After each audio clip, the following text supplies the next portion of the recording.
How can salt melt ice even below zero? And why does it suddenly stop working in extreme cold?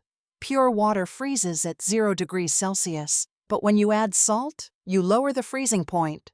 This is called freezing point depression. Salt dissolves in the thin layer of liquid water on ice. That creates salt water, and salt water freezes at a lower temperature than pure water.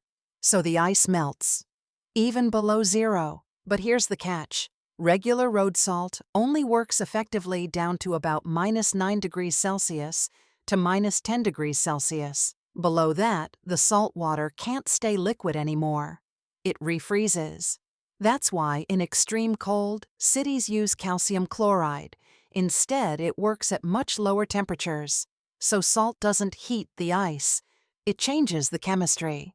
But even chemistry has limits. And that's real-world engineering. Subscribe to know more.